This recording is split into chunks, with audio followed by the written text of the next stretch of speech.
Hello friends, welcome to YouTube channel GK with Gajanan sir. चलिए आज की क्लास को स्टार्ट करते हैं और मैं निहारिका सैनी आज इस क्लास में आपके साथ में बायोलॉजी के मोस्ट इंपॉर्टेंट क्वेश्चन डिस्कस करने जा रही हूँ। पूरी डिटेल के साथ में यहाँ पर हम क्वेश्चन को डिस्कस करेंगे। सारे ही क्वेश्चन इंपॉर्टेंट क्वेश्चन हैं, अच्छे लेवल के क्वेश्चन हैं, इसलिए मेरे साथ क्लास के एंड तक ज़रूर बने रहिए। तो चलिए क्लास को स्टार्ट करते हैं। उससे पहले आप चैनल पर नए हैं तो चैनल को सब्सक्राइब जरूर कर लेना और साथ ही बेल आइकन को भी ऑन कर लेना।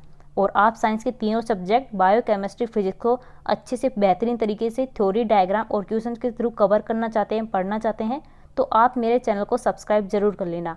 लिंक आपको नीचे डिस्क्रिप्शन बॉक्स में मिल जाएगी, तो वहाँ से आप मेरे चैनल को सब्सक्राइब जरूर कर लेना और बेल आइकन को भी प्रेस कर लेना, ताकि हर वीडियो का नोटिफिकेशन आपके पास टाइम से पहुँच सके और कोई भी वीडियो आपका वहाँ पर मिस नहीं हो सके। और वहाँ पर मैं डेली रात को 12 बजे डेली करंट अफेयर का वीडियो लेके आती हूँ, क्योंकि आपको पता है हर किसी एग्जाम के लिए करंट अफेयर जो है वो बहुत ज़्यादा इंपॉर्टेंट पार्ट बन गया है। इसलिए चैनल को सब्सक्राइब करना बिल्कुल भी नहीं भूलना है। तो चलिए क्लास को स्टार्ट करते हैं और देखते हैं हमारे आज के बायोलॉजी के मोस्ट इंपॉर्टेंट क्वेश्चन। तो देखिए यहाँ पर फर्स्ट क्वेश्चन है, मनुष्य के शरीर में प्लाज्मोडियम कहाँ पर हमला करता है। तो देखिए मनुष्य के शरीर में जो प्लाज्मोडियम होता है वो कहाँ पर हमला करता है सबसे पहले, तो ये करता है यकृत कोशिकाओं पर। और यकृत कोशिकाओं के बाद में किस पर करता है, वो करता है आरबीसी पर। ये भी आपको ध्यान रखना है। तो ऑप्शन यहाँ पर आपका बी बिल्कुल करेक्ट हो जाएगा यहाँ पर। चलिए नेक्स्ट क्वेश्चन देखते हैं। तो देखिए नेक्स्ट क्वेश्चन है, मानव शरीर में किसकी अधिकता से हृदयघात होता है, यानी कि हार्ट अटैक आता है। तो देखिए ऑप्शन डी आपका बिल्कुल करेक्ट हो जाएगा, कोलेस्ट्रॉल। देखिए हमारे हृदय में जब कोलेस्ट्रॉल जमा हो जाता है तो क्या होता है, ब्लड सर्कुलेशन जो है वो रुक जाता है और जो ब्लड प्रेशर होता है वो बढ़ जाता है। इस वजह से क्या होता है, हृदयघात आता है, हार्ट अटैक आता है। तो ऑप्शन डी आपका बिल्कुल यहाँ पर राइट है, कोलेस्ट्रॉल। और जिस भी क्वेश्चन का आंसर आपको पता है तो आप अपना आंसर भी यहाँ पर लगा सकते हैं। चलिए नेक्स्ट क्वेश्चन देखते हैं। नेक्स्ट क्वेश्चन यहाँ पर, शरीर में सबसे अधिक पाए जाने वाला ऊतक कौन सा है।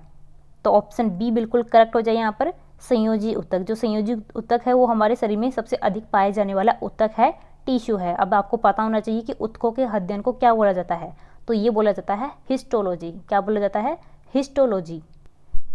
नेक्स्ट क्वेश्चन यहाँ पर, प्रतिजैविक औषधि पेनिसिलिन किससे प्राप्त की जाती है। तो देखिए जो प्रतिजैविक औषधि है पेनिसिलिन, ये किससे प्राप्त की जाती है, तो ये की जाती है फंगस के द्वारा, फफूंदी के द्वारा। ऑप्शन डी आपका यहाँ पर बिल्कुल राइट हो जाएगा। और देखिए यहाँ से इंपॉर्टेंट क्वेश्चन पूछा जाता है कि पेनिसिलिन की खोज किसने की थी। तो देखिए इसकी खोज की थी अलेक्जेंडर फ्लेमिंग ने। किसने की थी पेनिसिलिन की खोज, अलेक्जेंडर फ्लेमिंग ने पेनिसिलिन की खोज की थी। नेक्स्ट क्वेश्चन, हीमोफीलिया रोग किसका उदाहरण है। तो यहाँ पर आपको बताना है जो हीमोफीलिया रोग होता है वो किसका एग्जाम्पल है। तो देखिए ऑप्शन सी आपका यहाँ पर बिल्कुल सही हो जाएगा, आनुवांशिक रोग। हीमोफीलिया क्या होता है, आनुवांशिक रोग होता है। अब देखिए ये जो हीमोफीलिया होता है ये मैक्सिमम पुरुषों में पाए जाने वाला रोग होता है और इसका वाहक कौन होता है, तो वो होता है क्रोमोसोम। कौन होता है, क्रोमोसोम। ये भी आपको यहाँ पर अच्छे से ध्यान रखना है। चलिए अब नेक्स्ट क्वेश्चन देखिए, एलिसा परीक्षण किस रोग के लिए किया जाता है। तो यहाँ पर बताना है एलिसा परीक्षण कौन से रोग के निदान के लिए किया जाता है। तो ऑप्शन यहाँ पर बी आपका बिल्कुल करेक्ट है, एड्स रोग। जो एड्स रोग होता है इसके निदान के लिए एलिसा परीक्षण किया जाता है। अब देखिए विश्व एड्स दिवस कब मनाया जाता है, तो वो मनाया जाता है 1 दिसंबर को। विश्व एड्स दिवस 1 दिसंबर को मनाया जाता है। नेक्स्ट क्वेश्चन की तरफ चलिए, मधुमेह रोग किसकी कमी से होता है। तो देखिए जो मधुमेह रोग होता है यानी डायबिटीज़ होती है वो किसकी कमी से होती है, तो ये होती है इंसुलिन हार्मोन की कमी से। ऑप्शन सी आपका यहाँ पर बिल्कुल करेक्ट है। अब यहाँ से क्वेश्चन पूछा जाता है कि इंसुलिन की खोज किसने की थी, तो ये की थी फ्रेडरिक बेंटिंग ने इंसुलिन की खोज की थी। नेक्स्ट क्वेश्चन, तो यहाँ पर नेक्स्ट क्वेश्चन है, निम्नलिखित में से आंखों के किस दोष को दूर नहीं किया जा सकता। तो आंखों का दोष कौन सा है जिसको कि दूर नहीं किया जा सकता। तो यहाँ पर ऑप्शन ए आपका बिल्कुल सही हो जाएगा, वर्णांधता। जो वर्णांधता रोग होता है उसको दूर नहीं किया जा सकता है। अब देखिए इस रोग से पीड़ित व्यक्ति में क्या होता है, तो वो रंगों में अच्छे से विभेद नहीं कर पाता है, जो कलर होते हैं उनमें अच्छे से पहचान नहीं कर पाता है रंग की। अब यहाँ पर हम बात करें अदर ऑप्शन की, तो देखिए जो मायोपिया होता है वो किसको बोला जाता है, तो ये निकट दृष्टि दोष को बोला जाता है मायोपिया। और ये जो रोग है इसके दूर करने के लिए कौन सी लेंस का यूज़ किया जाता है मायोपिया को, तो इसमें यूज़ किया जाता है अवतल लेंस को। किसको किया जाता है, अवतल लेंस को यहाँ पर यूज़ किया जाता है इस दोष को दूर करने के लिए। अब देखिए बात करें हम यहाँ पर हाइपरमेट्रोपिया की, तो ये किसको बोला जाता है, ये दूरदृष्टि दोष को बोला जाता है। और इस जो दोष है इसको दूर करने के लिए कौन से लेंस का यूज़ किया जाता है, तो वो किया जाता है उत्तल लेंस का। दोनों यहाँ पर आपको, तीनों यहाँ पर आपको अच्छे से ध्यान रखना है। ऑप्शन ए आपका बिल्कुल यहाँ पर सही है, वर्णांधता। नेक्स्ट क्वेश्चन देखिए, पाचन क्रिया में प्रोटीन किस पदार्थ में बदल जाता है। तो देखिए जो प्रोटीन होता है वो पाचन के दौरान किस में चेंज होता है, तो वो होता है एमिनो एसिड में। ऑप्शन डी बिल्कुल सही हो जाएगा यहाँ पर, एमिनो एसिड। नेक्स्ट क्वेश्चन, रक्त के प्लाज्मा में सबसे अधिक मात्रा में क्या पाया जाता है? चलिए इस क्वेश्चन को थोड़ा सा डिटेल में मैं आपको समझा देती हूँ। अब देखिए हमारा जो रक्त होता है, ब्लड होता है, वो दो टाइप का होता है। दो टाइप कौन कौन से हैं? पहला है प्लाज्मा और दूसरा है रक्त कोशिकाएं, जिनको कि ब्लड कॉर्पसल्स बोला जाता है। अब देखिए जो प्लाज्मा होता है वो कितने % होता है हमारे ब्लड में, तो ये होता है 55%। और देखिए जो ब्लड कॉर्पसल्स होती हैं वो कितनी होती हैं, तो ये होती हैं 45%। ये आपको अच्छे से ध्यान रखना है। अब देखिए यहाँ पर आपको पूछा गया है रक्त के प्लाज्मा यानी कि प्लाज्मा में सबसे अधिक क्या उपस्थित होता है, 55% में सबसे अधिक क्या पाया जाता है? तो देखिए इसमें पाया जाता है क्या, जल, जो वाटर होता है वो सबसे अधिक पाया जाता है प्लाज्मा में। कितने % पाया जाता है, तो वो पाया जाता है 90%। कितना पाया जाता है, 90%।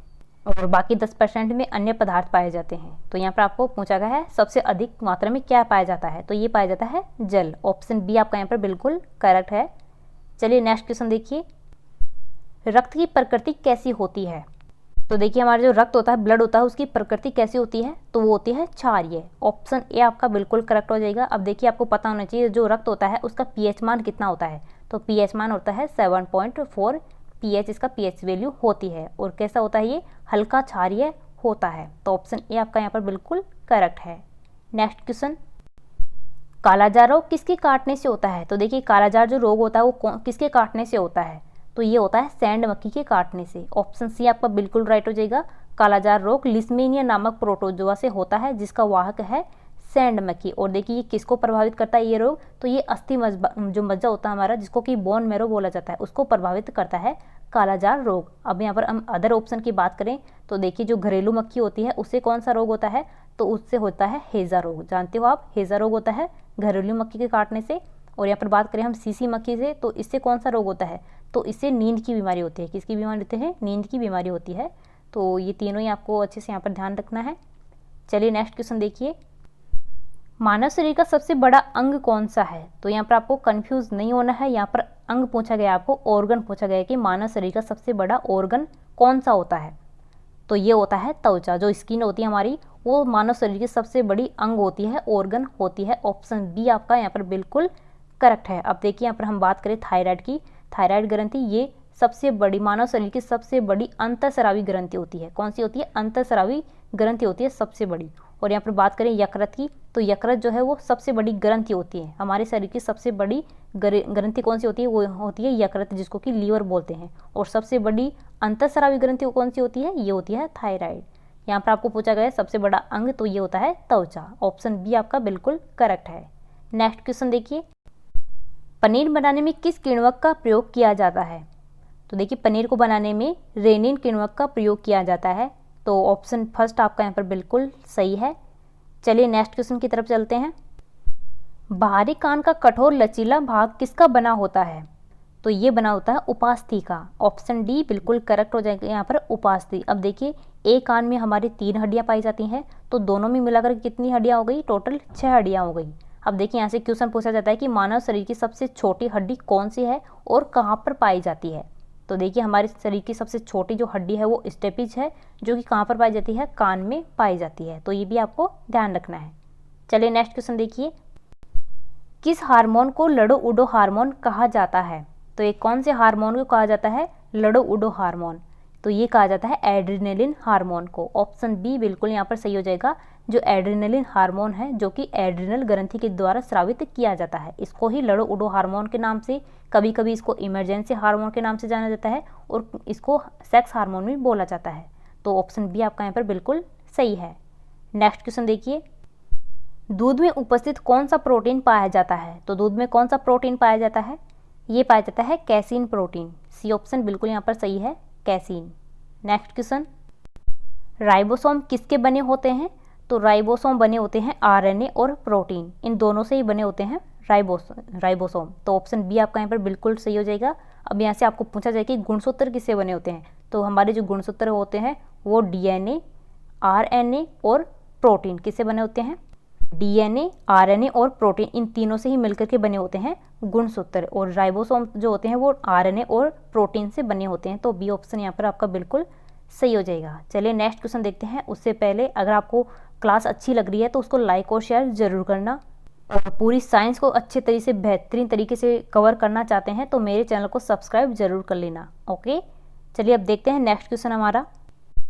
वायरस होते हैं, तो यहाँ पर आपको बताना है वायरस क्या होते हैं, एकोशिकीय होते हैं, बहुकोशिकीय होते हैं या फिर एक कोशिकीय होते हैं या इनमें से कोई नहीं।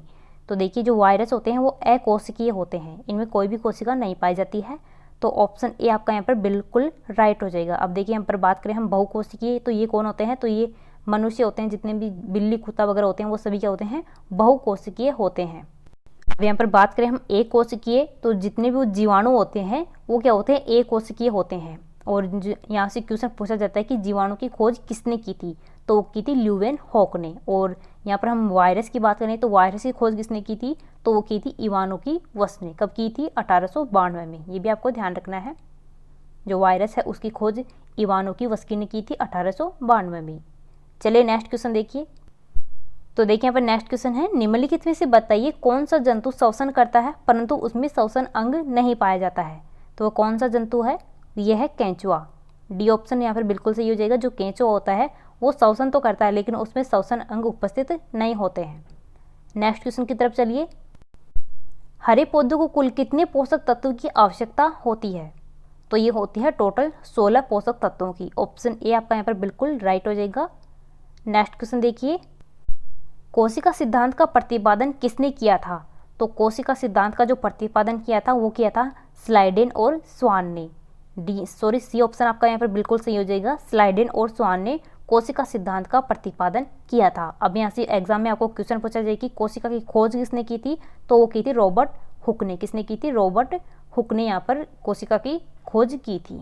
नेक्स्ट क्वेश्चन देखिए, घरेलू मक्खी की लार्वा को क्या कहा जाता है। तो देखिए जो घरेलू मक्खी होती है उसकी लार्वा को क्या बोलते हैं, तो ये बोला जाता है मैंगोट। ऑप्शन ए बिल्कुल यहाँ पर सही हो जाएगा। घरेलू मक्खी के लार्वा को मैंगोट बोला जाता है।